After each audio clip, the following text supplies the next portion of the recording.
My plan was to ruin your day, not make a bad day worse.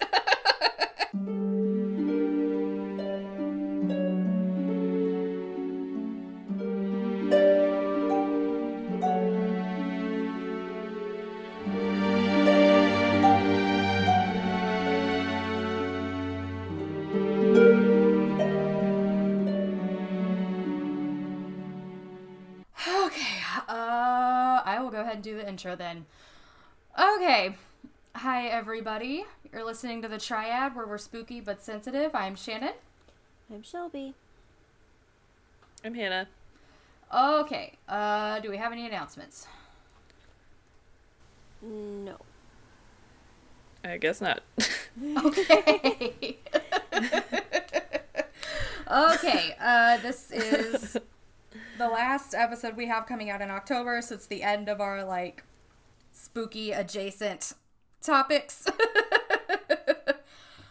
So if you guys want to go to the episode 69 folder, there is a PowerPoint and notes. LOL 69. Mm-hmm. That's as much of a middle school reaction you're going to get out of me for this. I had a cat by this name once, but then we discovered that it was actually a boy, so his name changed to Victor Hugo. Oh, yeah, that cat. Mm-hmm. I met that cat, I think. I think I'm so. pretty sure. Okay. The one you had at Missouri State, right? Yep. Yes, Yeah. I am a co-parent to that cat. Yes. Okay, so we are talking about Mary Shelley. So we're talking about, like, a biography of her, and then we're going to do, like, some dissecting of, like, Frankenstein, which I just realized was bad phrasing. But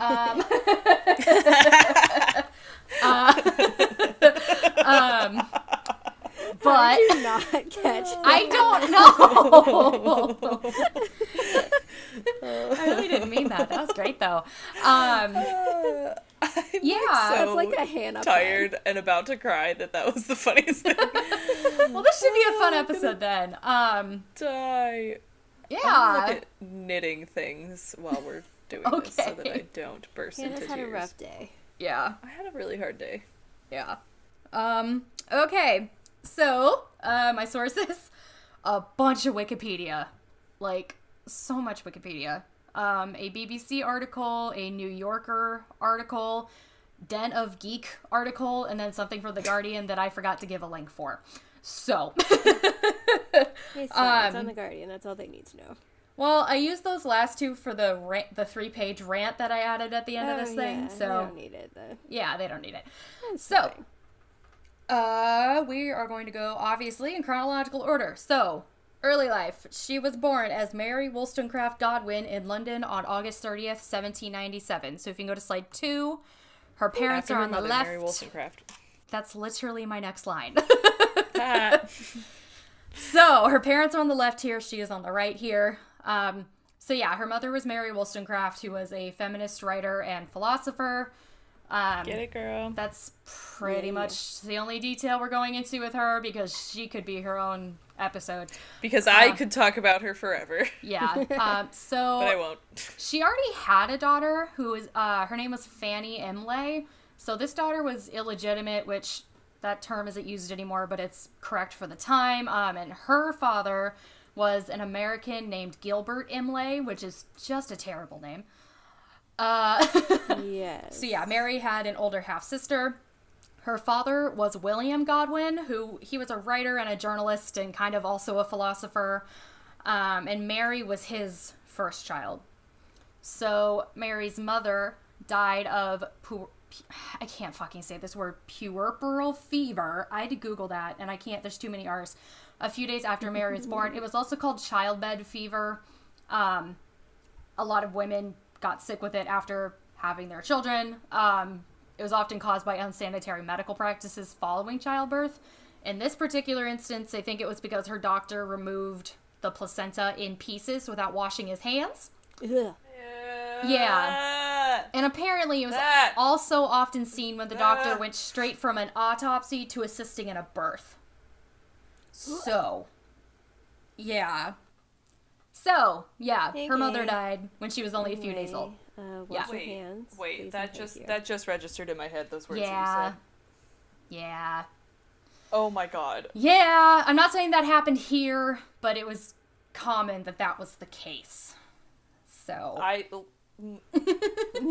know I say I'm gonna vomit a lot, but, like, things are coming up in my throat right now. Well, that's, like, the grossest thing we're gonna talk about, so it's fine. So, her father remarried in 1801, so when she was about 4 years old. Her stepmother was a woman named Mary Jane Claremont, and she had 2 children named Charles and Claire, so her name was Claire Claremont, which is just rude. Why? Well, I think she had a different first name, but then she went by, like, Claire was her middle name, but even still, why would you put Right, that like, why would in you there? do that? Yeah, so you can go to slide 3. This is Claire Claremont. She becomes somewhat famous in her own right, and we're going to talk about her a little bit later. So most of Godwin's friends didn't like Mary Jane, as she was seen as, like, being quick-tempered and really quarrelsome, which for the time was not, you know, it's not an attractive feature in a woman in 1801. I can't believe you just said that sentence. Yeah. You know. So... I cannot believe those words just Why? came out of your mouth. Because that was not an attractive feature for a woman. But then there was, like, a little bit of a pause. I don't know. Am I wrong? In 1801, Like... I don't know. Have you met the Irish? Like, whatever. I'll shut up. I'm gonna maybe go to bed right now. So, Keep going. on top of this, Mary Jane also likely favored her own children over Mary and Fanny. So, they had kind of a rough relationship with their stepmother. And then on top of this, the family often had money problems. Her father had a couple of failed businesses, like one of them was a failed publishing house and just stuff like that. That being said, she received, like, a decent education. She received private tutoring, she had a governess, plus her dad was, like, a famous writer and philosopher, so he taught her a lot as well. She was sent to live with family friends in Scotland in 1812. There are various theories as to why, ranging from her health to her father wanting to expose her to, like, radical politics, because these family friends were relatives of William Baxter, who was a well-known radicalist at the time. And I don't mean radical as in, like, out there or crazy. Like, radicalism was a political movement at the time. Just to make that clear. She also returned to live with them in 1813 and stayed there for about 10 months.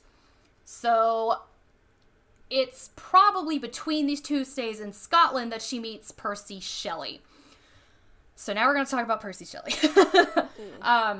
But yeah, the exact time of when they met is unknown, but what is certain is that by the time she returned to London in March 1814, Percy Shelley had become estranged from his wife, was friends with Mary's father, William Godwin, and had agreed to bail Godwin out of his most recent debt.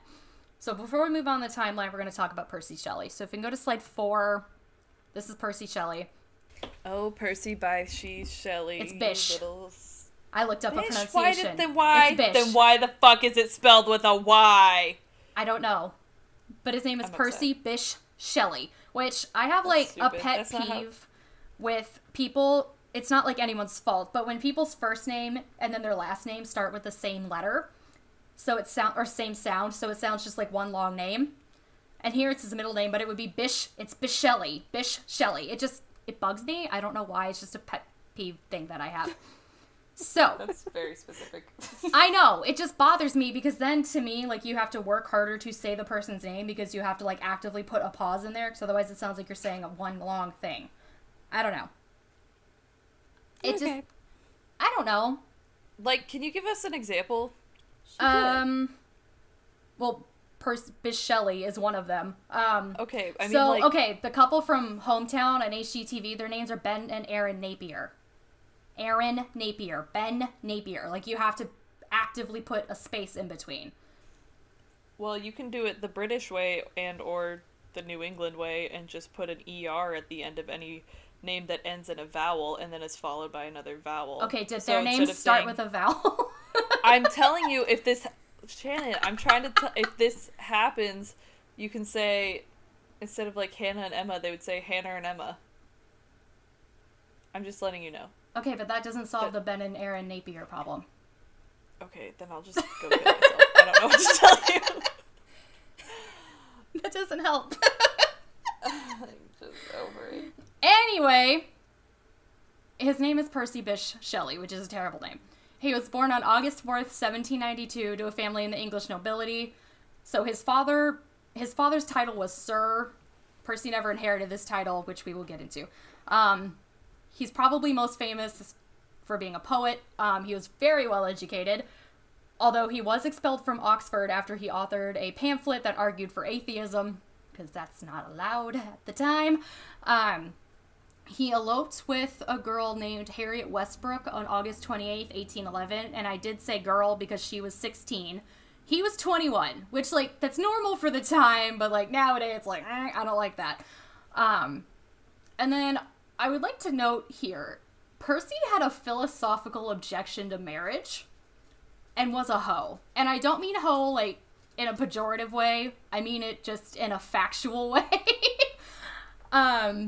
So, personally, I'm not really sure why he married anyone ever, because he didn't agree with the concept.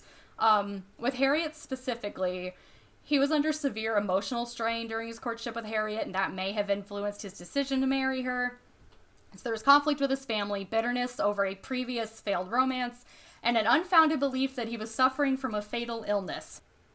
I don't know what that illness was, or why he thought he had it, but he did. Okay. But he wasn't actually sick, or if he was, it wasn't fatal. I didn't look like that far into it, because I just didn't.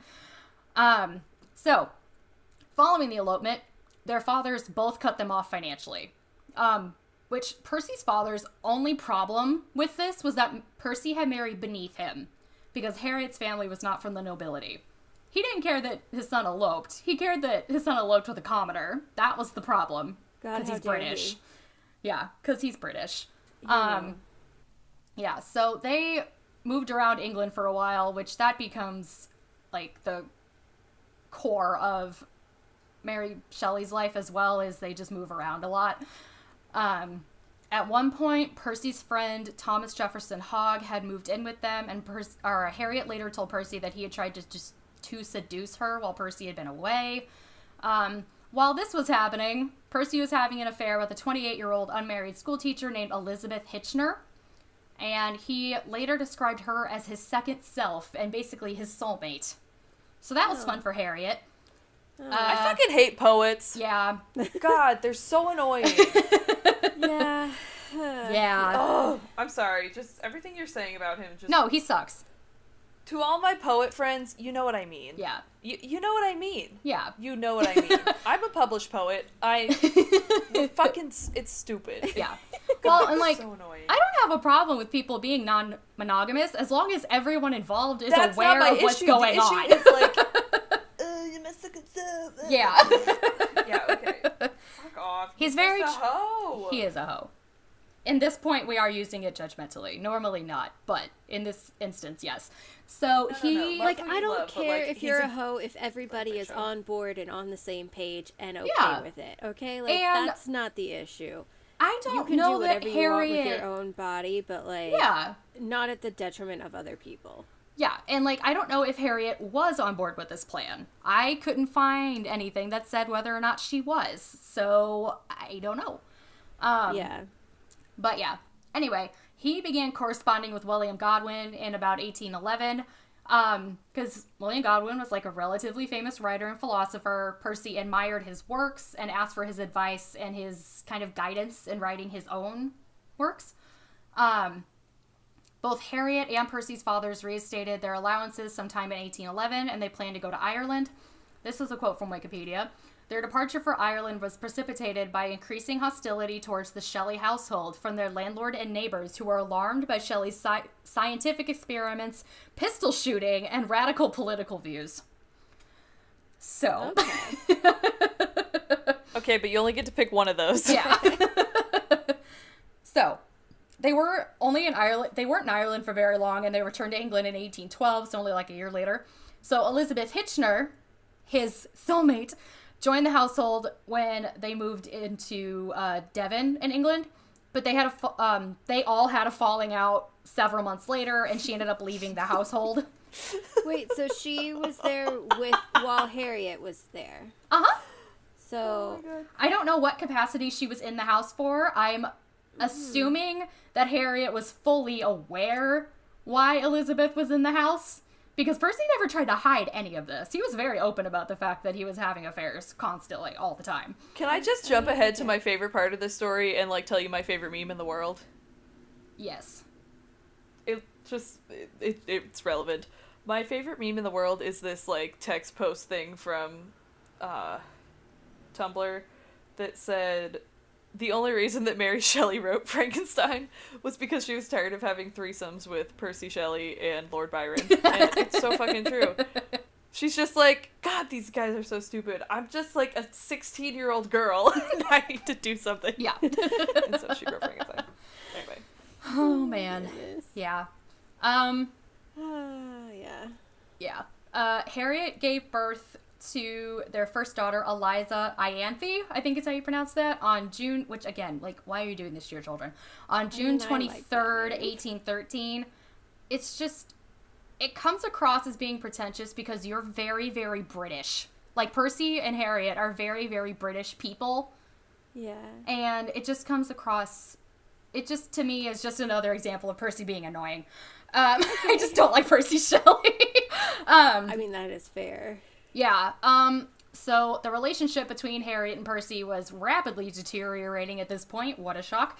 They did formally marry in 1814, like officially, which I thought they already were, but whatever, in 1814 to secure the rights of their child, but they basically hated each other at this point. And it was at this point that he met Mary Godwin. So now we're going to go back to Mary Shelley for a little bit. Wait, so he no longer loves his soulmate? No, his Whatever soulmate was her name Elizabeth. I already forgot about it. Because They already had a fight and she left. Okay. Yeah.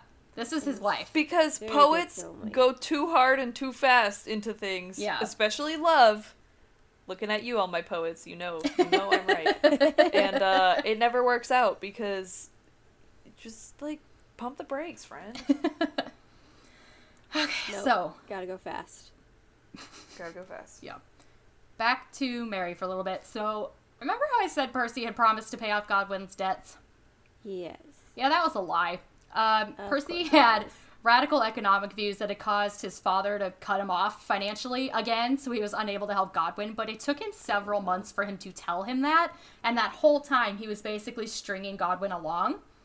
And so Godwin obviously he felt very betrayed and misled by Percy, because duh. I mean, yeah. But while this was happening, Percy and Mary were forming a relationship. They were meeting each other in secret at Mary Wollstonecraft's grave.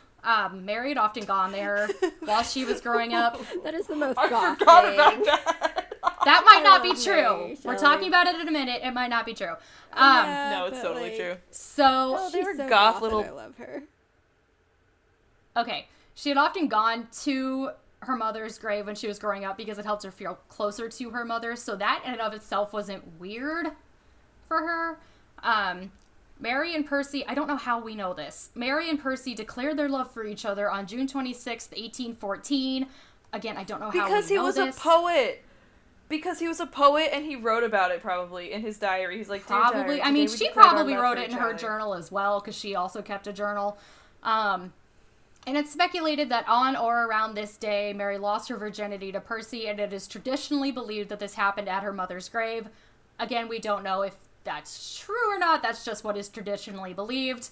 Regardless, I think it's super weird that we know the date this woman lost her virginity. I just think that's weird. It's in her journal for sure. It probably is. It's just weird. I don't like that little aspect of it. I don't know. I just don't like it. It sounds like a poet-writer thing. It does. Even with them being in love, Godwin still hated Percy and disapproved of the relationship. Damn, Shannon, tell us how you really feel. I really don't like Percy. Like, With them being in love. well, and like they'd known each other for maybe 3 months at this point. Ew. You know, and Mary was also 16. That's how poets do it. So, yeah. On July 28th, 1814, so like a month after this, the couple eloped and left for France, and they brought Mary's stepsister Claire with them. So when I say eloped, I don't mean they ran away to get married, because Percy was already married. I'm focusing strictly on the running away part of that term. It's just every article, or like every source I read, said that they eloped, and I'm like, is that like the proper term? But I don't know what other term we would be using. Also, yes, that's like also the term that we use in special ed. Yeah. I'm pretty sure that Percy's wife Harriet was pregnant when he ran away to France with his mistress and his mistress's stepsister. Just throwing that out there.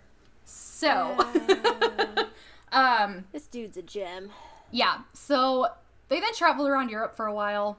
France at this point they were not having a good time. They had been decimated by the Napoleonic Wars, and both Mary and Percy wrote about their experiences there. They ended up returning to England in September of 1814, so only a few months later, because they ran out of money. Mary was now pregnant at this point. They had no money, and her father wanted nothing to do with her for various reasons.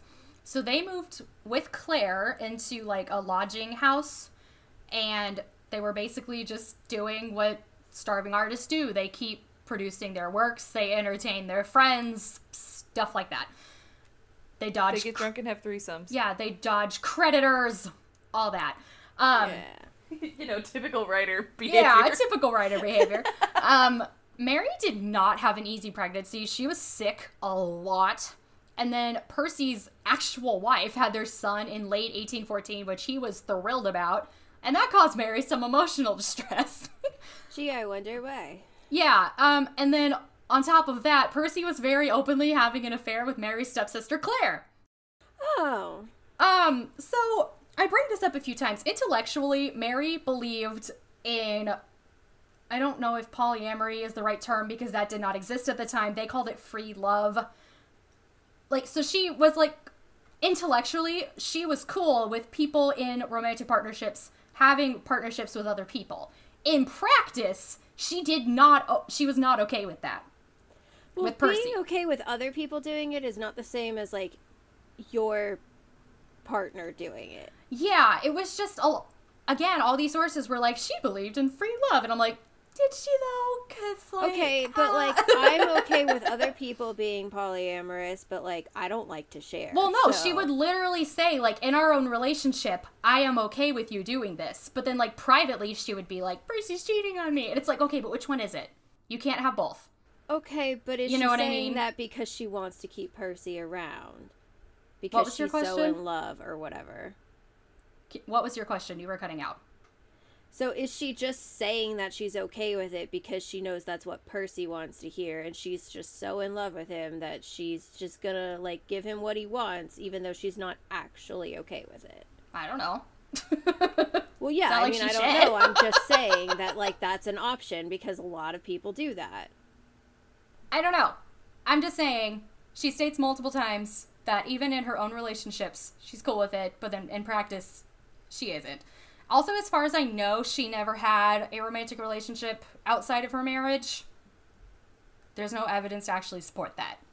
So. Yeah, so it just sounds to me like she's saying what Percy wants to hear. I don't know, because she said it later on after he died, too. Yeah. So I don't know.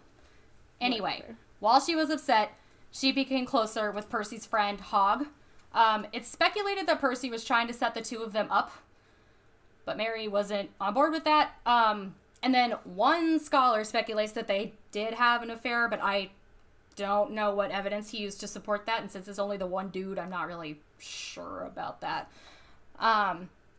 So, Mary gave birth to a premature daughter on February 22nd, 1815, but the baby died a few days later, which obviously caused her intense emotional anguish.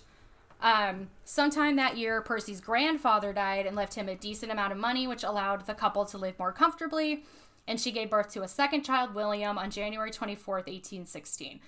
So her journals from 1815 to 1816 have mostly been lost, so we have less information about those years than we do for the other parts of her life. So, in 1816, in May of that year, the Shelleys all traveled to Geneva for the summer they were joined by a pregnant Claire and her lover, Lord Byron. So if you can go to slide 5, this is Lord Byron. So at this point, is it really just like threesomes between Mary, Percy, and Lord Byron, or is it just like everybody having an orgy? Okay, so I think that aspect of it gets overblown. I don't actually think that Mary Shelley was ever involved with a threesome with anybody. And I don't think that Percy saying, was... like, as a meme.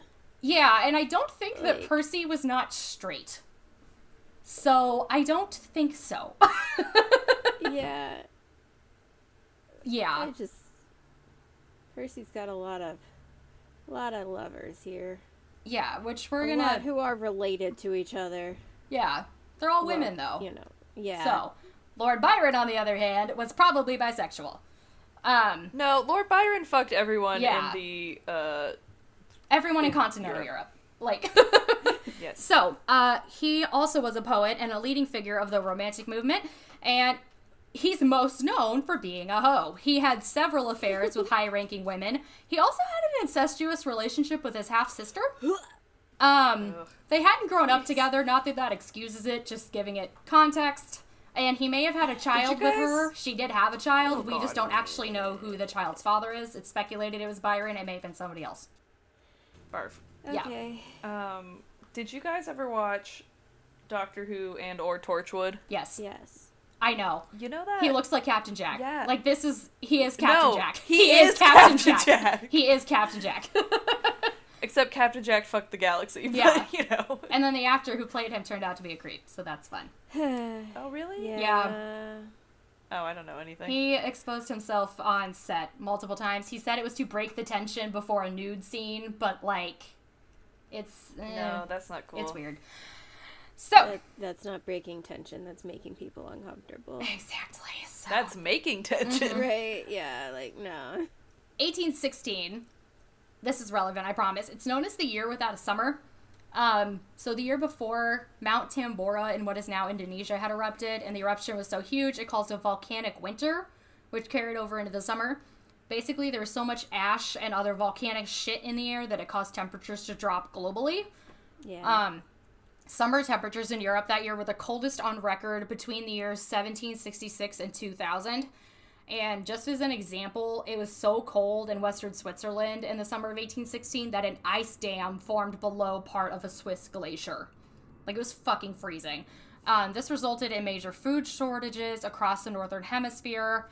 And basically, it was just really fucking cold and gross outside, and that made it difficult for the group to participate in outdoor activities. So they spent a lot of time inside, writing and talking. Yeah. Which is why... Other things. So it was during this trip that Lord Byron famously suggested that they each come up with a ghost story to pass the time. It did take Mary a while to come up with something, like a month maybe. But in mid-June, discussions turned to the principle of life, which gave her the idea of reanimating a corpse. So this turned into Frankenstein. She later claimed that the story for Frankenstein came to her in a dream, but that was probably an attempt to downplay her own agency. So that, like, the idea that a woman had come up with so grotesque a story was kind of humiliating, so she tried to remove her own input and say that it came to her in a dream. There are other factors going into that, but that's basically it. So what she stated in 1831 was that she, quote, saw the pale student of unhallowed arts kneeling beside the thing that he had put together. I saw the hideous phantasm of a man stretched out, and then, on the working of some powerful engine, show signs of life, and stir with an uneasy, half-vital motion. Frightful must it be, for supremely frightful would be the effect of any human endeavor to mock the stupendous mechanism of the creator of the world. So, later on she said it came to her in a dream. It probably didn't, and she probably just came up with this on her own, whatever. Yeah. And then that turned into Frankenstein, which wasn't published until 2 years later, so we're going to go into that when we get there in the timeline. I originally had the Frankenstein discussion here, but it didn't quite work with the flow, so I moved it. So, they then stayed in Geneva. through like September, probably. I didn't put the actual date down. And then the Shelleys and Claire, who was still living with them or like near them, they settled in Bath in England. So it was here Mary learned that her half-sister Fanny had died by suicide on October 10th. Okay, I know you have explained this. So he is married to Claire? He's married to Harriet. Claire is her stepsister, is Mary's stepsister. Right, okay. Yeah.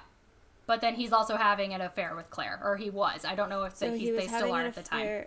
So Harriet is not here anymore. She hasn't been here for a while. Yeah, but they're still technically married? Yes, they are still legally married.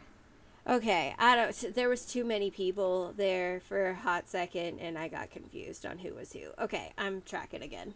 Well, this one might make it a little bit easier. Okay. On December 10th, Percy's wife Harriet also died by suicide. Okay, so Harriet and Fanny Yes. died. Okay. Yes. And Fanny is, like, literally not involved other than she's Mary's sister. Yeah. That's it. Yeah. So. Okay. Yeah. Okay. Hannah, are you still there? Yes. Just making sure. So. I'm just mad at all these hoes. I know. So Harriet's family. Not for their honess. No. Just for their. They're stupid. Yeah. And they know it. So Harriet's family did not want Percy to get custody of their 2 children because they'd had 2 children by this point. Because, again, duh. Like, if you're Harriet's family, why would you want her philandering husband to have control of their children? Yeah. So, in an attempt to improve his bid for them in court, Percy and Mary got married on December 30th, 1816. So, about 20 days later. And then Mary was also pregnant again at this point. So, Okay. regardless, in March of 1817, a court ruled Percy morally unfit to assume custody of his children, and they were sent to clergymen. They were, like, sent to, like, a church orphanage or something. They were put in care of the church. Let's just phrase it that way. Okay. It was also in March that the Shelleys, Claire, and her new daughter moved to London. So remember, Claire had been pregnant that previous summer in Geneva. She gave birth to her daughter at some point after that. And then all of them moved to London. And then it was here that Mary gave birth to her 3rd child, a girl named Clara, on September 2nd, 1817. And then early that summer, she finished Frankenstein and published it anonymously in January of 1818. So I do want to talk about Frankenstein for a minute before we get back to Mary's life. So if you go to slide 6, this is just, like, the cover and frontispiece of the, I think, 1831 edition. Mm-hmm. So I'm going to go over the plot because this book is 200 years old, and I'm not going to give you a spoiler warning because this book is 200 years old. Yeah, there's no. And there's been like 900 dumb interpretation movies, TV shows of it that get it like, wrong. No one. They're has all done it wrong. right yet. Oh, we're going to talk about why they get it wrong. Oh, Shannon, Yeah. when you said you added a rant, That actually wasn't what it was like, about. Oh, really? Yeah, Well, the that rant would is be about my something rant. different. Oh, wow. The rant is about something I thought different. it was about this. Nope, it's not. It's about something different. So, Literally, anytime because I regularly say that I look like the Bride of Frankenstein, I always put in parentheses Frankenstein's monster. yeah. Which even then, it isn't called a monster in the book. It's called the creature. I know. So, like, even Yeah. that is still... Anyway, okay, so the plot. You both know. Hannah, you've read this, correct? Yes. Shelby, have you read this? Like, actually finished it? Yeah. Okay, so... It's a yes or no question. well... It's written in my Yes and favorite no. literary style. How can it It's be I- yes and hilarious. no? Well, because I had to read it for school in high school, and I read, like, bits and pieces of it. I read enough of it to be able to pass the quizzes, but we never actually had an exam on it, and I knew enough about the story. And so, basically, I just, like, skimmed it. So, I didn't actually, like, read it. I just read enough to pass the quizzes. Okay, I'm going to rule that a no. Yeah. Like, I Okay. know the entire story. I know everything that happens, but I didn't actually, like, sit down and read it. Yeah, I mean, I can say I know everything that happens in Star Wars. I haven't seen Star Wars. Yeah, so, You know? like, I I read enough to, like, fill in the blank spots of what I didn't know. So now I know all of it, but no, I haven't, like, fully read the story. Okay, so we're going to go over the plot because it is relevant to our discussion about why the adaptations are shitty and for my other rant later. Yes. So, the plot. It starts off, it's written in, what's the word? It's an epistolary! Epistolary, thank you. It's written in epistolary It's my favorite literary genre. Which means that it is written in the style of, like, there are documents telling you the story, so this is mostly written in letter format. And it's also a frame narrative. And it is also a frame narrative, yes. Can you explain that? Because I don't actually know, like, the actual term for a frame narrative, like what it is. Yeah, so a frame narrative is when someone sets up the story in the beginning. They're like, I'm gonna now tell you a story about my life. And then they tell you the story, and at the end they come back and they're like, and that was the story of my life. Yep, yeah. It's just like... It's just prefaced by, like, real time, like, this is we're now in present time, and I'm telling you this thing, and now I will tell you about the past, and then the past is the... Yeah, so it's a frame story within and... Crap, what's the epistolary? Epistolary. Epistolary, thank you. It's a frame story within an epistolary. So, it starts off, it is a ship captain named Robert Walton is sailing through the Arctic, hoping to explore the North Pole, and he is writing letters home to his sister, I believe. Yes. Yeah, I should say, I started listening to the audiobook of this last week, but then I had a week and couldn't focus on it, so I got like a quarter of the way through. But I have read this in the past.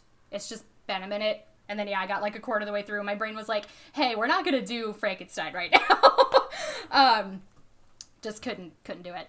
So, he comes across an emaciated man named Victor Frankenstein hours after seeing a dog sled pulling a, like a dog sled team pulling this huge figure behind them. It's so fucking funny because he's like, dear sister, I hope you are well. Anyway, there was a fucking monster outside of our ship yesterday. It was so weird. It was crazy. He's so nonchalant about it. Like, anyway, I found this man named Victor Frankenstein, and he's on my ship now. And now I'm going to write you what he tells me about his story, which is how we get into the frame narrative. It's so great. It's so great. And so the guy's literally like, I hope father is well. Anyway. Yeah. Let me tell you this German scientist's life story.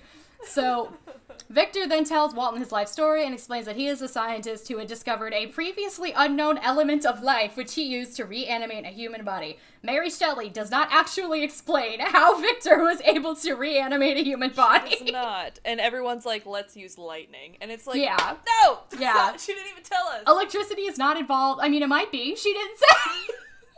She didn't say. She didn't say.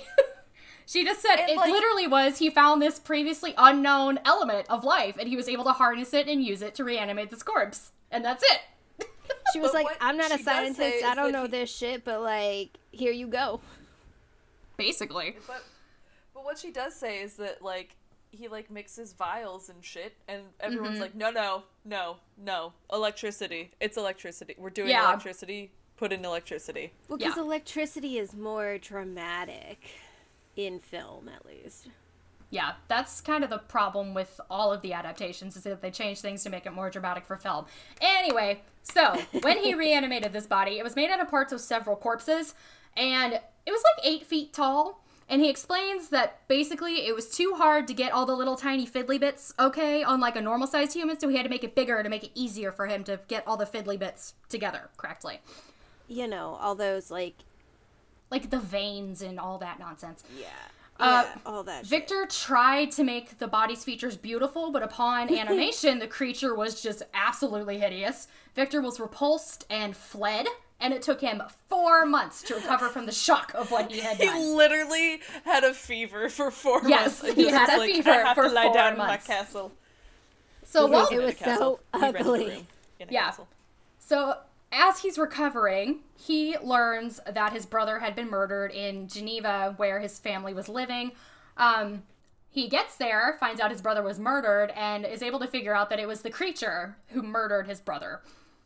And that it was basically an attempt to, like, get Victor to come see him, basically. So they end up... the creature isn't stupid. Like, I'm about to talk about that. Okay. I'm telling the entire plot. Shannon, I have so many feelings about Frankenstein. I know, I do too. I do too. I love Frankenstein. So, they meet up on a mountain, I think, and the creature explains that he had been living, like, alongside a poor family in a cottage, after he, like, recovered from being born and then immediately rejected by his creator. Recovered from being ugly. Recovered from being... Well, no, he didn't know that he was ugly at this point. He just knew that humans ran away from the sight of him. He didn't know why, though. Well, that family was nice. They let him sleep in the barn. No, they didn't even know that he was there. Okay, that family was nice that they were just not paying attention. Yeah, so they didn't know that he was there. He collected firewood for them, swept snow from the path, stuff like that. He learned to speak by listening to them, which someone pointed out later. We're gonna get into it. They spoke French, yet he learned English. Shh. Quiet. Not really sure how that happened. And taught himself that to... is plot device. We don't just which, pretend. I mean, I don't know. Maybe he did speak French, and Victor also spoke French and just didn't tell Walton that they were speaking in French. I don't know. He also taught himself to read after he found a satchel of lost books. So Sir Walter Scott read the story, obviously, and thought that the creature teaching himself to read was the most preposterous part of Frankenstein. Not the part where he reanimated a corpse. Body. Yeah, no. Bits. Yeah, the thing is, Sir Walter Scott. Modern scholars have related that part of the story to the slave narrative genre, in which slaves come of age upon learning how to read, and those were becoming a little bit more well-known at the time. The New Yorker article finds similarities between the writings of Frederick Douglass and statements that the creature makes in the novel. So this is a quote from that article. "I would at times feel that learning to read had been a curse rather than a blessing," Douglass wrote. "It had given me a view of my wretched condition without the remedy. So too the creature. Increase of knowledge only discovered to me more clearly what a wretched outcast I was." And then we get into it later that some view Frankenstein as an allegory for abolition and slavery. So if you read it that way, that makes sense. Was Mary Shelley an abolitionist? Yes, she was. Okay, then yeah, sure. Yeah, we're going to get into all that later. But yes, she was. So yeah, also while... What? I said cool. Okay. So also while he was living alongside his family, he saw his reflection in a pool of water and understand why humans had been afraid of him. And then he had a fever for 4 months. No. He handled it, damn it. I know. He eventually became brave enough to enter the family's cottage. So at the time, only the blind father was there, and they had a very pleasant conversation. But after the rest of the family returned home, the son attacked him. The creature fled, and the family left their home out of fear that he would return. And so at this point, he's like, well, no one will talk to me or even stand beside of me. I'm going to go try to find my dad and try to see if he will help me. Dad, help me. Don't give Victor Frankenstein the satisfaction of being the creature's dad. No, see, I don't think it would be satisfaction. I think it would be torture for Victor, for us to recognize him as the creature's father. Be like, okay, you're yeah, a dad now. Yeah. Yep. So, while traveling to find Victor, which also he somehow came into possession of Victor's journal. I'm guessing that whenever he fled in horror, he just left all his shit behind. And the creature, like, grabbed all of his stuff. So he knew that Victor's family lived in Geneva. So he headed there to see if Victor was there. While traveling to find Victor, he rescued a child from drowning. But her father thought that he'd been trying to hurt her. So he shot him in the shoulder, as you do. At this point, the creature decided that all humans were shit and he wanted revenge, which is fair. He continued traveling to Geneva, killed Victor's brother, framed their housekeeper, who ended up being hanged for it, and waited for Victor to arrive. And then when they met up, you know, after the creature explains this, but this is a frame story within a frame story, the creature demands that Victor create a female companion for him or he would kill everyone that Victor loved. So at that point, they traveled to Scotland. I don't know why, but they did. They separate at one point, like on the way there, but Victor fears that the creature has followed him to where he ended up in Scotland. He does start making a female creature, but begins worrying that the female creature will end up being even worse than the male one, or that they would be able to breed and, like, create more of them, which for him obviously is a problem. But also, like, you're creating her, so just take out the reproductive bits. I don't know. Victor Frankenstein is so fucking stupid. He's so fucking like, stupid. He's so he's stupid. so up his own ass. He's Seriously. like, I'm the only one who understands science, and all of these professors are so stupid. But at the same time, it's like he's just so dumb. He's so fucking stupid. He ended up destroying he destroys the female creature after he sees his male creature watching him through a window, which confirmed to him that he had been followed. The creature then, they have like a fight of some kind.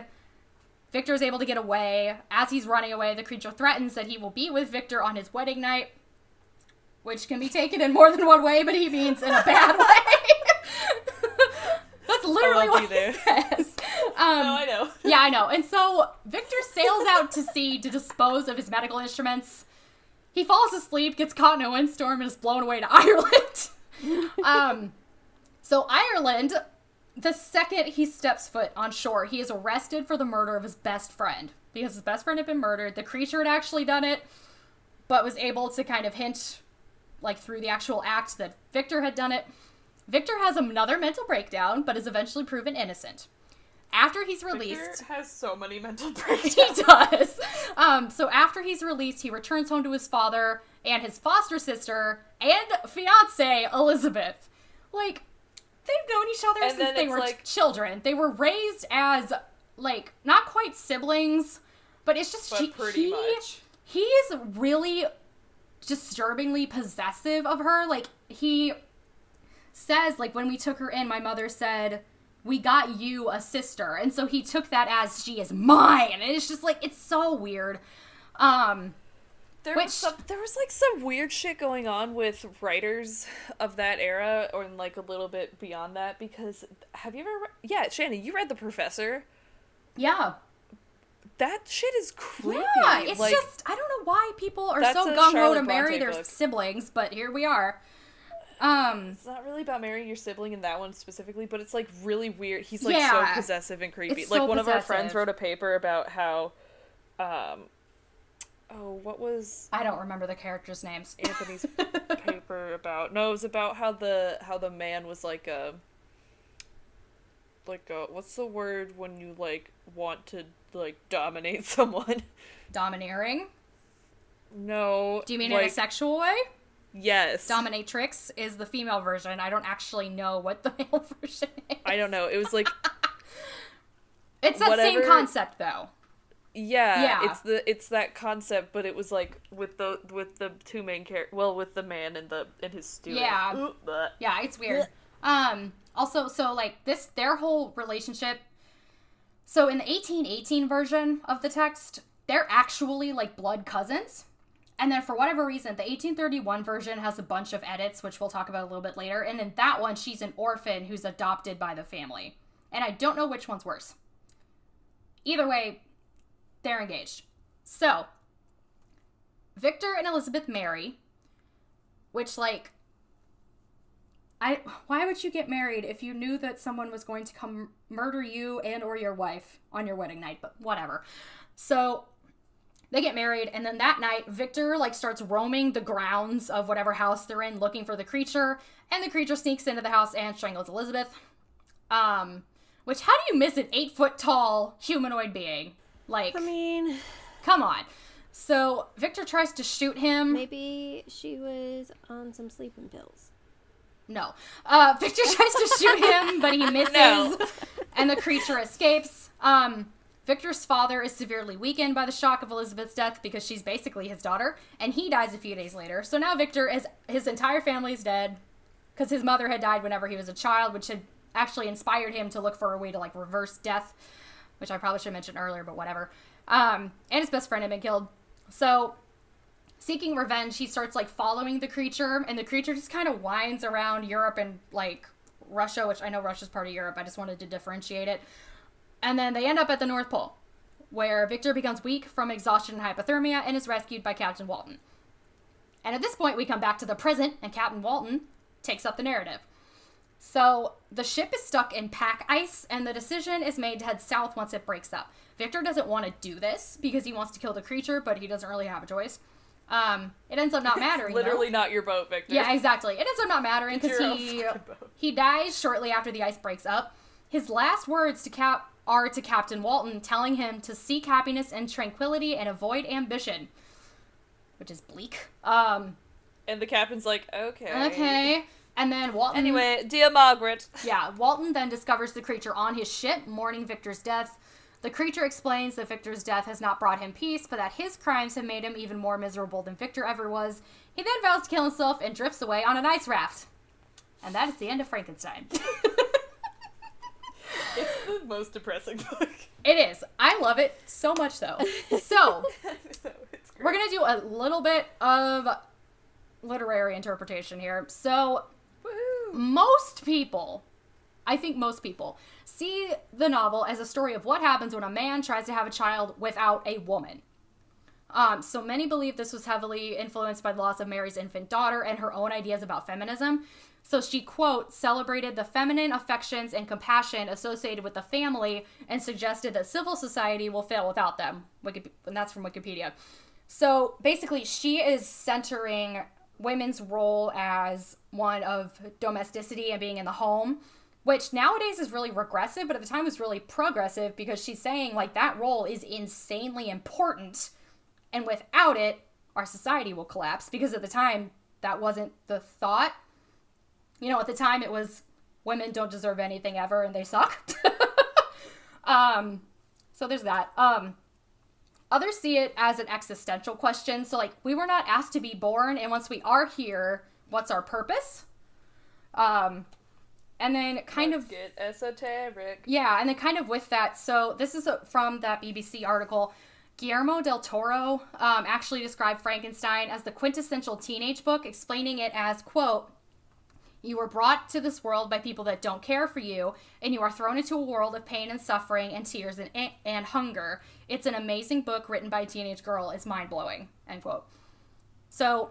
Who fucking hurt you, Guillermo del Toro? Wow. Yeah. I mean, I agree with him, though. Like, if you're looking at it from the creature's point of view, that is a very astute insight into Frankenstein. That's just, like, really sad. I know. She's also very good at making your sympathies flip between Frankenstein and the creature. And, like, because, like, Victor suffered. Like, he didn't have it great, especially after the creature came into his life.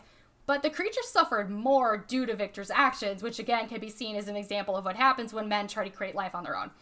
And then, as I mentioned earlier, others believe that the novel is actually an allegory for abolitionism. So Mary Shelley and Percy Shelley were both abolitionists. And this is just, like, they refused to eat sugar because it was produced by slaves. You know, like, they were that level of abolitionists, which in England it was more of a moot point, but in the U.S., obviously, we still had slaves for another 50 years after this. And then I mentioned earlier that the creature learning to read on his own was similar to a slave narrative piece, but Shelley also described the creature in terms that could describe him as having more African features, or at least features which distinguish him from white Europeans. In later 19th century adaptations, such as stage plays, the creature was even explicitly dressed as African, and the creature regularly appeared in American political cartoons in the 1850s as a naked black man symbolizing slavery itself. Yeah. I can see it. Personally, I more take the men shouldn't create life on their own angle more than the slavery angle, but I get where they're coming from. I could see it, yeah. But it feels not necessarily like a stretch, but it kind of like a stretch. Yeah. I mean, like I said, I get where they're coming from. I just don't know if I buy that as strongly as the first interpretation. Yeah. And then a lot of people see it today simply as a warning for technological innovators. So this is a quote from the New Yorker. An MIT Press edition of the original text included an annotation that read, "The remorse Victor expresses is reminiscent of J. Robert Oppenheimer's sentiments when he witnessed the unspeakable power of the atomic bomb. Scientists' responsibility must be engaged before their creations are unleashed." This, of course, strips out all parts of the work that make it gendered or, like, humanities-focused at all. Which tends to happen when you put science people in charge of things that are not necessarily scientific. Yeah, I don't buy that angle of it at all. But yeah, it was also seen as so grotesque that a woman could not have written it. Of course. And I mean, it was published anonymously. Most people assumed that Percy had written it, as the book was published with some info that identified him. And today, some people think Percy wrote it, which that's the rant that we're going to get into later, is the authorship question. Because it shouldn't be a question. But, anyway, is there anything else we want to discuss with Frankenstein before we move on with Mary's life? Nope. I just really love an epistolary, that's all. Yep. I mean, they're fun. It is a good way to present a story. I always like it. Yeah, they're fun. So, while she was working on Frankenstein and when it was published, Mary was also working on editing a joint journal. So when she, Percy, and Claire had traveled around Europe in 1814, they had kept like a joint journal. And so she worked on editing that, and then that was later published as The History of a 6 Weeks Tour in 1817. So their financial situation was pretty dire at this point. And pretty much everyone involved was sick. They were just ill randomly, which there was a huge, it was either typhoid or typhus outbreak in 1817, partially due to that volcanic winter problem and, malnourishment because there wasn't enough fucking food. So everyone was ill, and they were afraid of losing custody of their children because of credit issues and because they were, morally not okay, compared to a lot of people in England at the time. So all of them, the Shelleys and Claire, decided to all go to Italy in March of 1818 with no intention to return. So the first thing they did in Italy was hand Claire's daughter Allegra over to Lord Byron. So if you go to slide 7, this is the only portrait of Allegra that exists. I don't know why Claire felt that this was a better option, but she did, probably because Lord Byron was more financially secure than she was, but I don't know. The Shelleys did try to adopt her later on, but Byron refused to give them custody. And this is a quote from the New Yorker. It's so fucking bad, guys. So it bothered him that all of their children had died, because at this point all their children had died. So this is a quote from the New Yorker quoting Lord Byron. "I so totally disapprove of the mode of children's treatment in their family that I should look upon the child as going into a hospital. He wrote cruelly about the Shelleys. Have they reared one? A child." So basically he was like, well, your kids, Oh my god. Yeah.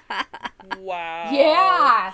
So he basically was like, they're such shitty parents, their kids keep dying, I'm not giving my child to them. But this is again a quote from the New Yorker. Byron, by no means interested in rearing a child himself, placed the girl in a convent where she died at the age of 5.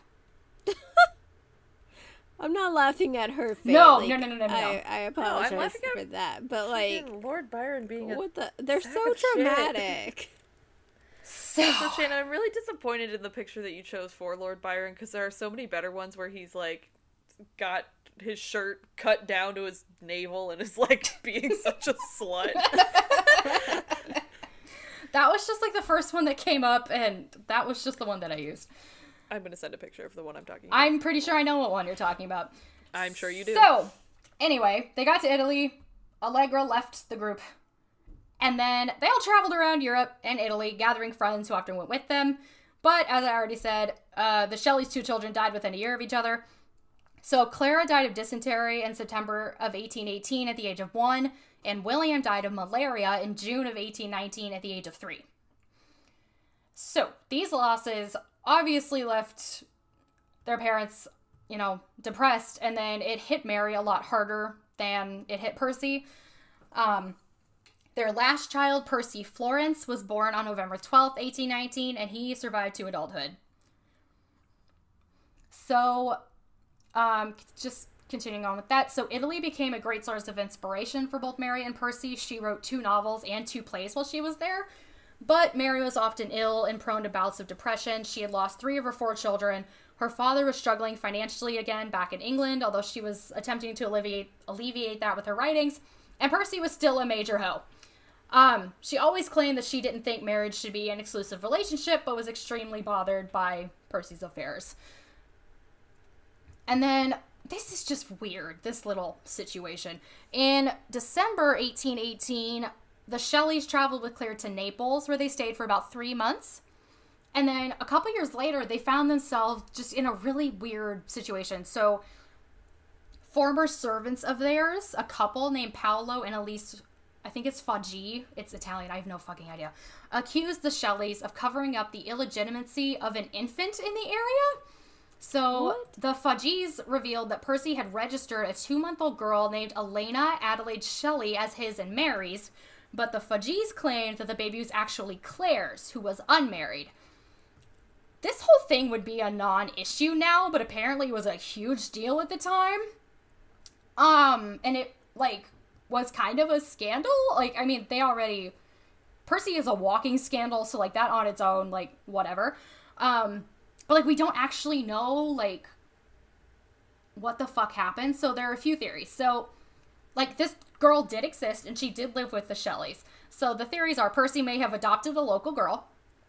The girl may have been Percy's through an affair with Claire, Elise Foggi, or someone else. Or the girl was Lord Byron's, who was living in Italy at the time. And Elise had actually been employed as Allegra's nurse for a time, so she did know Lord Byron, so, like, that's an option. We don't know who the fuck this kid was. I don't know why it's such a big deal that they essentially adopted this child. I couldn't find an explanation as to why this was bad. I was just really confused about the whole thing.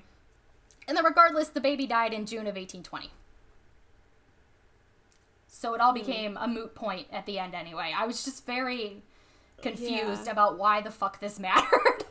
And then they just, they kept moving around Italy for the next 2 years. So in the summer of 1822, the Shelleys, Claire, and a couple of friends of theirs named Edward and Jane Williams moved to Pisa, Italy. So if you can go to slide 8, that's Jane Williams. I couldn't find any pictures of Edward. The Williams were not married, and Jane was actually married to an army officer whose last name was Johnson. So they're in the same situation that Percy and Mary had been in years before. Listen, I don't care, like, that they're all sleeping around or whatever, but, like... Why do they gotta make it so complicated? Can you just, like, make a chart when you do it and just say, like, okay, here's who I'm currently banging, like, here's who I'm married to, I need here's some who I contact used to be tracing married here, to. okay? Like, just a little chart. I'm just a little bit lost. Yeah. So. Need some family trees up in here. Yeah. I only mentioned them. Well, I only mentioned them because they're relevant later on. So, it was in Pisa that Claire learned that her daughter had died of typhus in a convent in another part of Italy. And then Mary had a miscarriage here in June. She lost so much blood that she almost died. And then, while waiting for a doctor, Percy literally sat her on ice to staunch the bleeding, an act that the doctor later said saved her life. Wow. Yeah, so even with this, Percy and Mary's relationship was strained that summer, with Percy spending more of his time with Jane Williams than his depressed and ill wife. Because, of course, he fucking did. So, on July 8th, 1822, Percy, Edward Williams, and their boat boy sailed off on a sailboat. That's what his title is. I don't know what... yeah. And their pool boy is basically. So, they sailed off on a sailboat.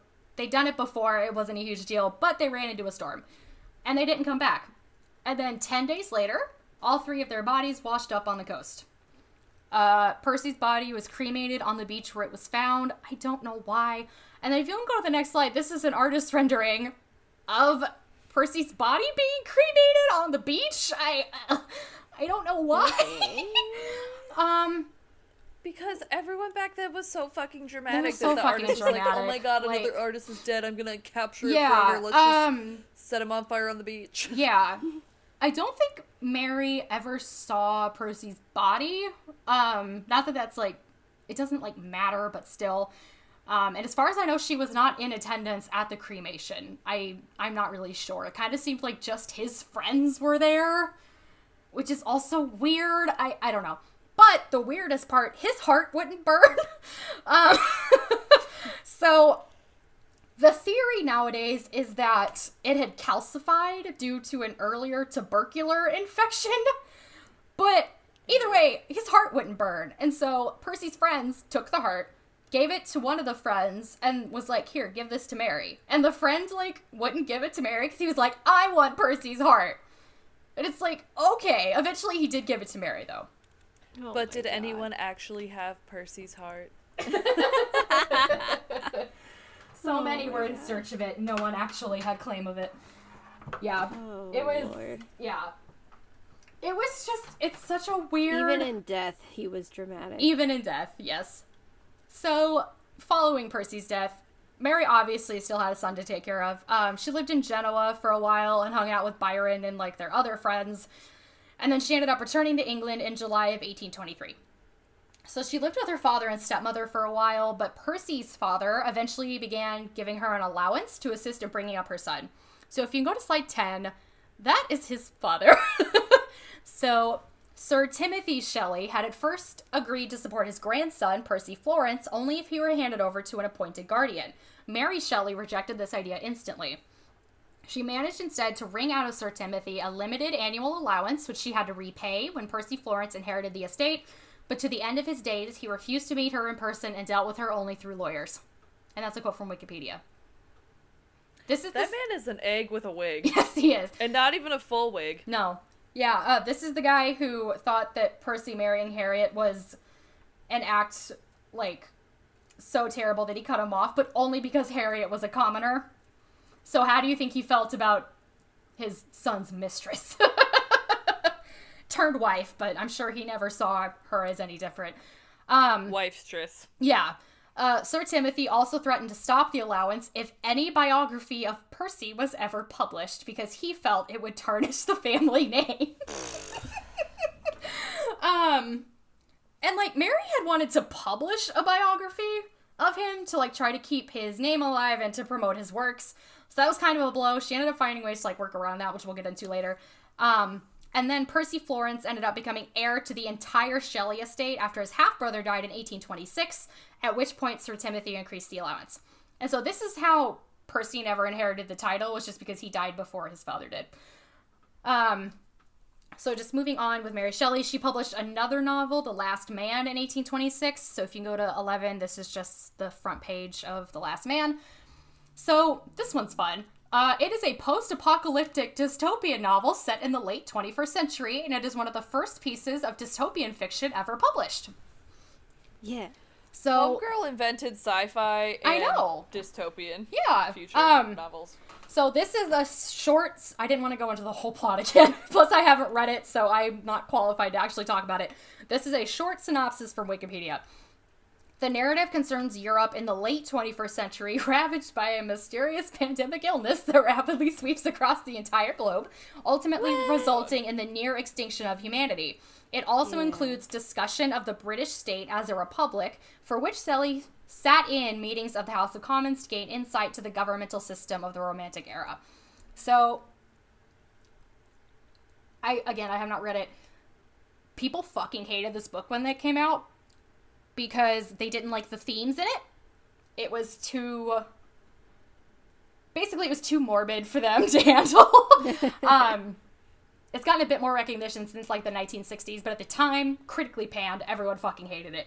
But some speculate... This part's really sad. Some speculate that this work was a reaction to her seeing herself as the last one standing, as her husband, 3 of her 4 children, and several of her friends had died at this point.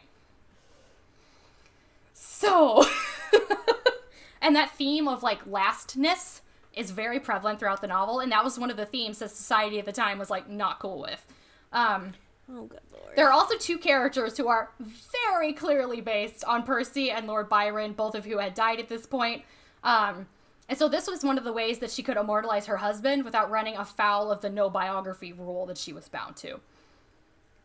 So, she wrote a bunch of other stuff, too, which we're kind of get into a tiny bit, but I just wanted to highlight this novel because it interested me a lot. So yeah.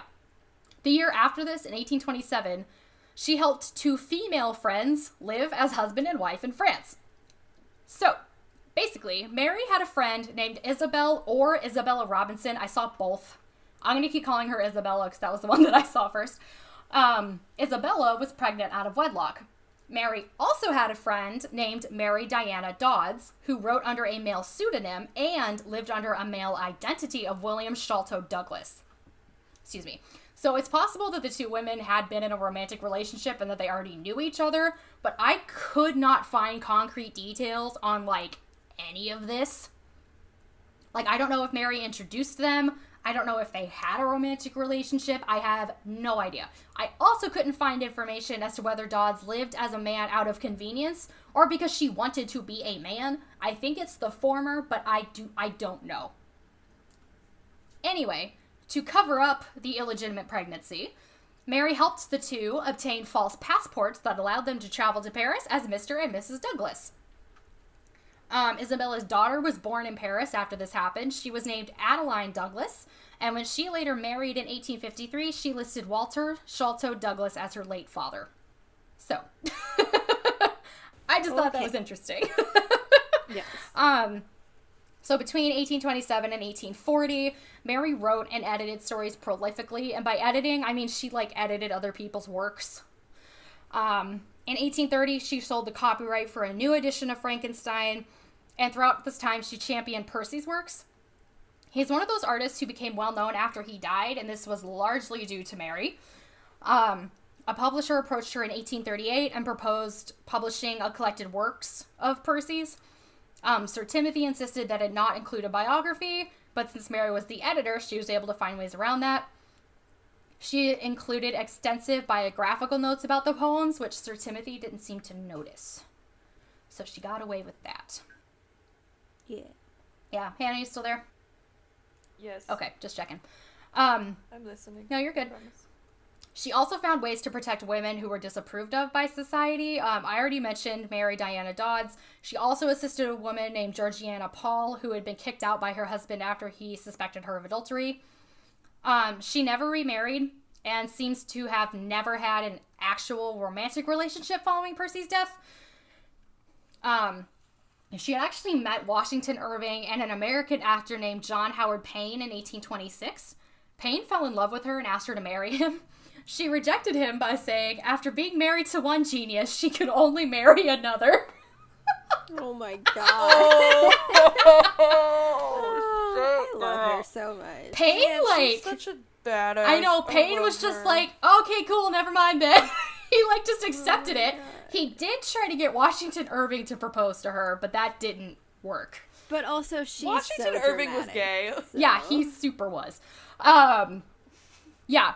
So I just thought that was hysterical. Oh my god. And then, yeah, her first concern always was the welfare of her son. She was able to give him a very good education. And then every source I saw was just shitting on this dude's intellect. Like, he was relatively intelligent, but he, like, didn't really measure up to his parents, which a lot of people apparently see as, like, an inherently bad part of him. Which, like, it's not, but it was just the way it was phrased a lot of the time. It's like, just leave him alone. So Sir Timothy finally died in 1844 at the age of 90. This meant that Mary and Percy Florence were financially independent for the first time. In 1845, Mary became the target of 3 separate blackmailers. This is all a quote from Wikipedia. In 1845, an Italian political exile named Gatteschi, whom she had met in Paris, threatened to publish letters that she had sent him. A friend of her son's bribed a police chief into seizing the papers, including the letters, which were then destroyed. Shortly afterward, Mary Shelley bought some letters written by herself and Percy Shelley from a man calling himself G. Byron and posing as the illegitimate son of the late Lord Byron. Also in 1845, Percy Shelley's cousin, Thomas Medwin, approached her claiming to have written a damaging biography of Percy Shelley. And the rule was, you know, which it didn't really matter at the time. I guess it was damaging biography, but the rule had been if any biography came out, she was cut off. But at this point, Sir Timothy was already dead. Basically, he said he would suppress this biography in return for £250, but Mary Shelley refused. As far as I know, the biography didn't end up being published anyway. I don't know. Excuse me. Percy Florence married in 1848, and Mary lived with him and his wife. So if you can go to slide 12, that is Percy Florence Shelley. They all got along really, really well, which is good. Obviously, her health was deteriorating very rapidly at this point. She'd been suffering from headaches and bouts of paralysis beginning in 1829. And then she died on February 1st, 1851 of a suspected brain tumor. And then this is a quote from Wikipedia. On the first anniversary of Mary Shelley's death, the Shelleys, her son and his wife, opened her box. They said box desk. I think it just means her desk. Inside, they found locks of her dead children's hair, a notebook she had shared with Percy Shelley, and a copy of his poem Adonais with one page folded around a silk parcel containing some of his ashes and the remains of his heart. They did bury his heart. It is debated which cemetery the heart was put into, but it's been buried somewhere.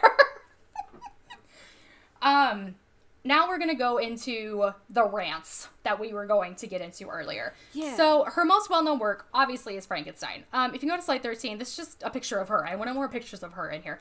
And we're going to stay on this slide for a while. So it was originally published in 1818. There was a reprint in 1831, which included several changes. So this is where she invented the detail of the story coming to her in a dream. She made it less, politically radical. Victor is portrayed much less sympathetically. She removed references to scientific ideas that were popular in 1818, and some of the characters have different dialogue. In the 1831 version is the one most commonly published and read nowadays. So we all probably read the 1831 version, which is fine. Some people prefer the 1818 version. I haven't read both, so I don't know which one's better. And then most people know the story through adaptations, which are incredibly inaccurate to the source material. So most portray the creature as bumbling, unintelligent, and unable to speak, and they refer to him as a monster instead of a creature. Many also include the character of a hunchback assistant, often named Igor. In the original introduction of this character, his name was Fritz. And they portray Dr. Frankenstein as an archetypal mad scientist, rather than, a tortured person. There were a couple of stage adaptations and some silent film adaptations. The biggest early one was a sound adaptation from 1931, which came on the heels of the success of Dracula, starring Bela Lugosi. And this version of Frankenstein starred Boris Karloff as the creature/monster. So most of these early films were influenced by the first stage adaptation of the novel rather from the novel itself, which is where many of those inaccuracies come from, because most newer adaptations are based on those films rather than the novel itself. Yeah, I know I've said this so many times. The most faithful screen adaptation that I personally have seen is Penny Dreadful. So Penny Dreadful's so good. It's such a good show. They handle the Frankenstein story so fucking well. They actually take aspects from the novel and incorporate it into the show. What a fucking concept. Well, and just all the stories that they touch on. Yeah. Or that they pull inspiration from. I really gotta watch that. I'll watch it tonight. You really do need to watch it. There's flower sex, Hannah. Oh my god, that's my favorite kind. There's so much. If you don't know what we're talking about, stay tuned for our 15th podcast, Flower Sex. Oh, Victorian man. Nonsense part. Yeah. Flower sex. Yeah. So, on top of adaptations being based on other adaptations and not the actual novel, there's an issue with most of the adaptations being led by dudes.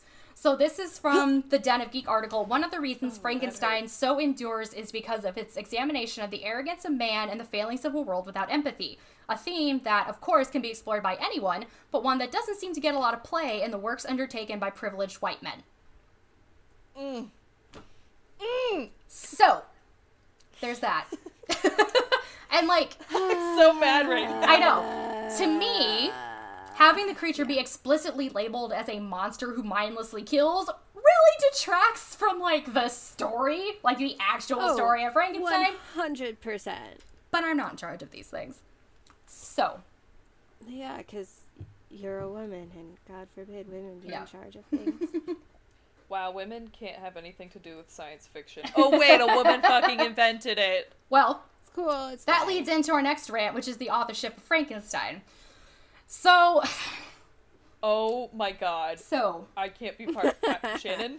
Just stick with me. I know. Just stick with me. So. Okay. 99% of the English-speaking world agrees that the novel was conceived of and written by Mary Shelley. But some people argue about what role Percy had. So he did help with editing the text. We know that. And he wrote the preface to the 1818 version, which is one of the reasons why they thought Percy wrote it. That's likely the extent of his involvement.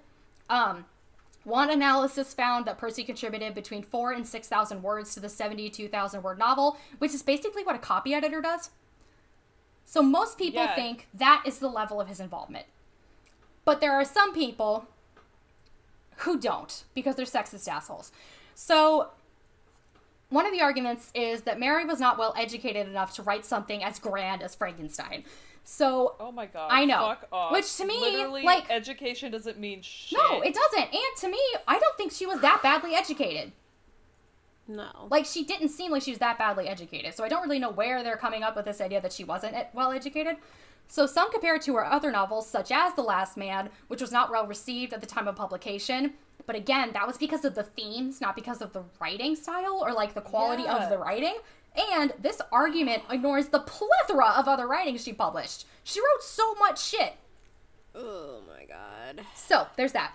But on the flip side of that, others say that the book is garbage and could only have been written by Mary because Percy was too good of a writer. Are you fucking kidding me? Yeah. So, good lord. They point to factors of the novel that imply that the author is inexperienced, such as there being 3 narrators, there are some plot holes, etc. Yeah, I don't but, like, buy into any of those. In a freaking, like, James Patterson novel. Yeah, so, it's dumb. So, this one's also dumb. And, My book has 3 narrators. I'm, like, really offended right now. I know, right? Like, it's fucking stupid. Like, these arguments are so stupid. So, like, others... one of my favorite books is East, which has, like, 5 narrators. Like, yeah, get the fuck over like, yourselves. that's not a problem. And so, plot holes happen in literally every fucking book and movie ever. So, yeah. no. So, others point to influences and themes in the novel, such as electricity, galvanism, which electricity isn't even in the fucking novel, atheism, social justice, and reform as things that Percy was more passionate about, which then points to, well, Percy cared about these things, therefore he added them in. But so was Mary, for one thing.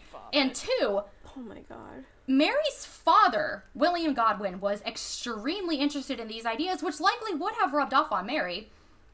And... right? She probably had a vast knowledge of them from both her father and her husband. So, exactly. Like, shut the fuck up. Exactly. So some people argue that the work was based on a bunch of pieces of literature that Percy was known to have read and owned, but, like, that doesn't prove anything. Because spouses that can means share she read things. the book. If he owned them, doesn't mean she didn't have access to read them. Like, wow, I wish I could read these scribbles on this page. I know, like, the argument is, so well, uneducated. Percy read and owned all these things, therefore Percy wrote it, but they're ignoring, like, okay, but how do you know Mary Shelley didn't? Right, you she know? lived in the same goddamn house. Well, and, like, I talk about shit I read all the time. Do you think they were, and they were, he was a fucking poet. Do you really think he was going to keep his mouth shut and not mansplain to her constantly no, this about dude shit is that he fucking read? dramatic. He was probably like, you I must read have this have great a masterwork. Like, shut the fuck up. Yeah. No. And then, additionally, some say stylistically, Frankenstein is really similar to Percy's writings, but Percy and Mary were both heavily influenced by Godwin, and their writings both closely resembled his, so you may as well make the argument that Godwin wrote Frankenstein. I hate everyone and everything. Like, all of these arguments, you could supplement Godwin, and it would be the exact same argument. Me and my sister's writing sounds very similar, but, like, so what? Yeah, it's stupid. It's like, stylistically, my sister and I write the same, but it's because we had, like, similar teachers, so... it's just fucking stupid. So, there is an entire also, Wikipedia I've edited article... enough of her papers, so, like, no. Yes. There is an entire Wikipedia article dedicated to this debate, and I read the WikiTalks forum on it. So, people who edit that article don't think that it should even exist because it's a moot point, because everyone knows that Mary Shelley wrote Frankenstein. Pretty much the only sources are either centuries-old speculation or one book written by a man named John Lauritsen. So, when you said written by a man, you can just stop right there. I know. So, he argued, and continues to argue to this day, this book was published in 2007. He argues that the book was actually written by Percy Shelley, and that it is actually about gay love. And he thinks that Percy was secretly gay, which I personally don't buy, because there's no evidence that he ever had an affair with a man, ever. Yeah. Except for Lord Byron, because Byron fucked everybody, gay, straight. That doesn't mean that Yeah, but Percy that's fucked him back, Byron. though. Well, You know what I mean? Wait a minute. We're Okay, talking about a I completely mean different thing. conceptually. Do you know what I mean? Okay. Like, not physically. Like, Yes. Physically, they boned. Were they Yes. in love? No. No. Plus, like, I don't understand how you can read Frankenstein and think that it is about love between two men, because it is very explicitly the opposite very of that. much not that. Name one place where there's flower sex between two men. Like, I It's, can't, like, happen. it's very much no. I can't, like, it is about someone creating life, reflecting that life, and then that rejection coming back to bite you in the ass. I don't see an allegory for homosexual relationships there.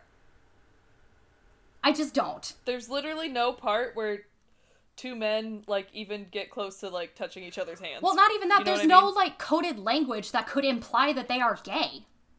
That's what I'm You know, saying. yeah. Hand touching It's is just coded language, Shannon. Yes, I know. I'm just saying it more explicitly for people who don't know that. It just no. So this dude also, as of 2007, and I believe to this day, doesn't believe that HIV causes AIDS.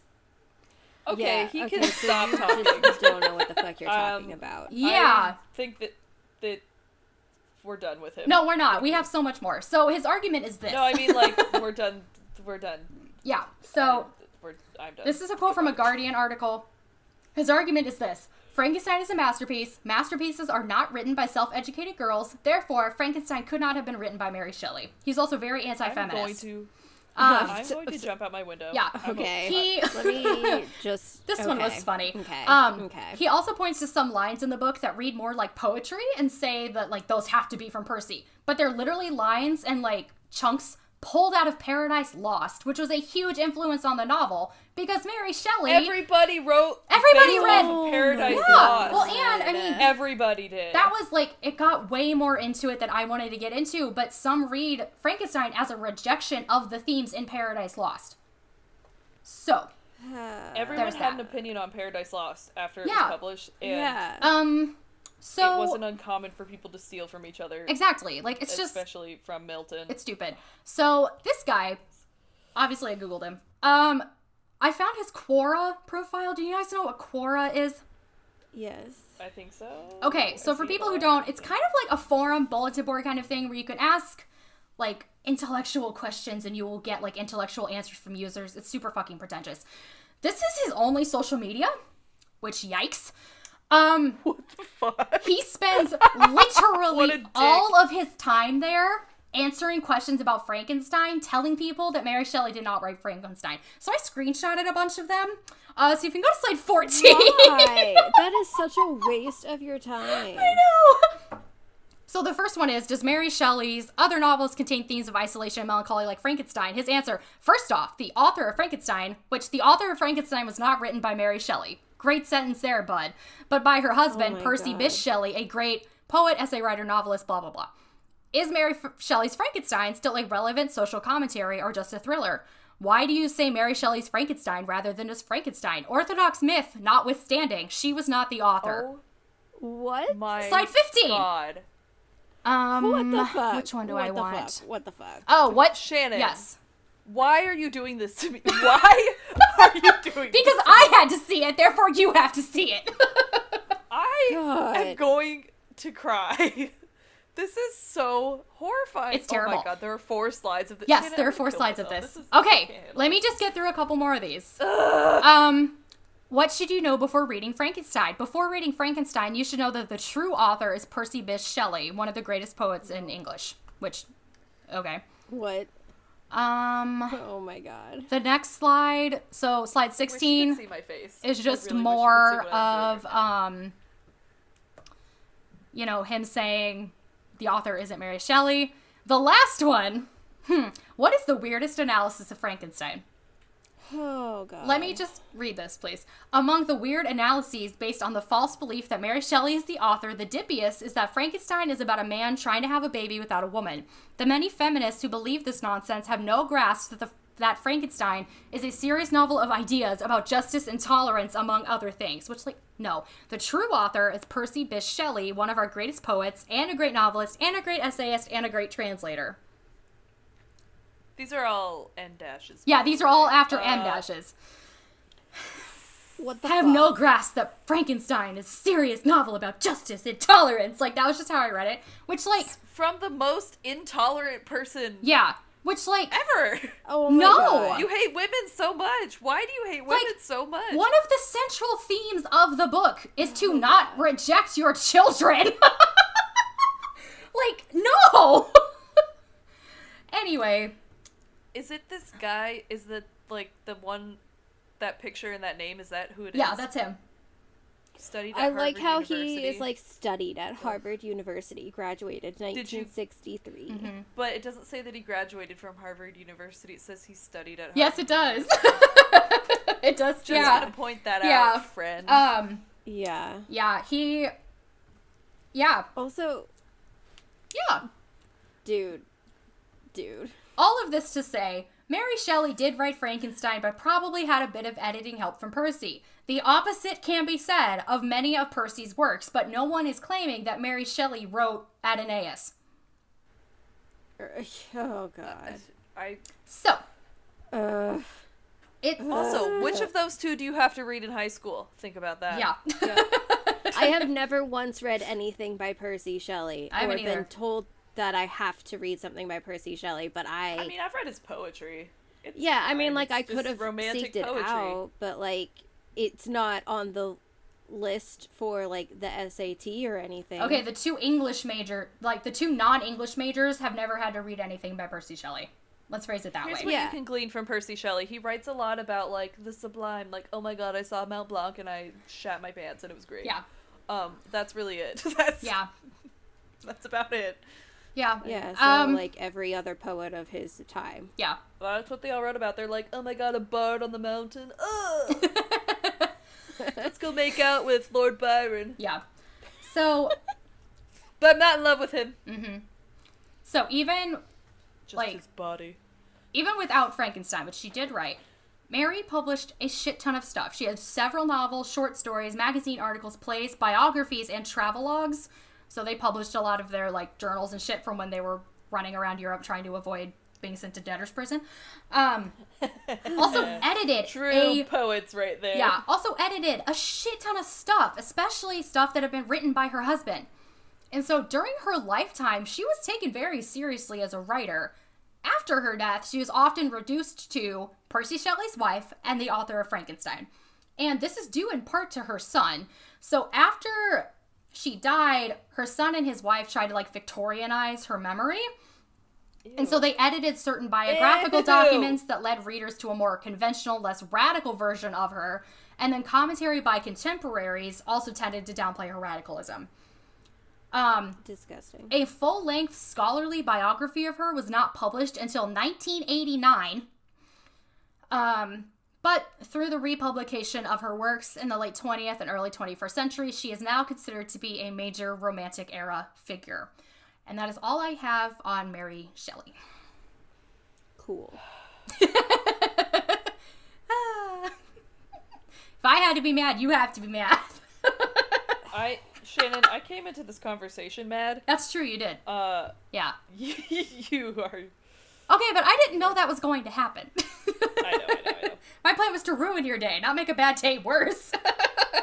Well, you've accomplished many things today, then. My plan was to ruin your day. Too late. Day was already ruined. Okay, do we have any final thoughts or comments or anything? One, stop revising women's history. Stop revising, like, Seriously. POC history. Just, like, back off. If you're a man in a place of power and you just want so badly to rewrite history to reflect on other men, then just don't. Just take a step back, take a walk, go to the woods, like, take a couple deep breaths, think about what you're about to do. Yeah. If it seems like it's a bad idea, it is a bad idea. Yeah. Just fuck off entirely. Yeah, honestly. Yeah. Did you have a second thing? Did I say first of all? Yes, you did. Oh, shit. Second of all... You don't have to make a second Mary thing. Shelley is just a queen, and, Yes. like, what a babe. God, she invented everything cool, and if you like anything in pop culture, it's because Mary Shelley invented it, or at least paved the road to beautiful things to come. I feel like we've hinted at this and haven't flat out said it. Frankenstein is considered to be the first science fiction novel. Yes. Because it's about a scientist doing... Well, and it fits the tropes of science fiction. Like, Yeah. you know? It's a scientist doing fiction. You know what I It's mean. a scientist doing fiction. Like, everything that's cool now, like Hunger Games and Harry Potter and all that shit, Mary Shelley set that up for you, okay? yeah, Just saying. yeah, So, Yes. quit being a dick online. yeah. Mary Shelley If wrote you try to say Frankenstein. that women don't belong in science fiction, you're an idiot. You are so stupid. Literally created by a woman. Also, if you say that Mary Shelley did not create Frankenstein, I will arrive like Beetlejuice and yell at you until you stop saying that. Oh, Shannon's won't version yell. of the afterlife is to haunt Yes. everyone who like, claims shits on that Mary Shelley did not write Frankenstein. I will just show up at your house and you can catch these hands. Yeah. And Fuck around and find out, y'all. fuck around and find out.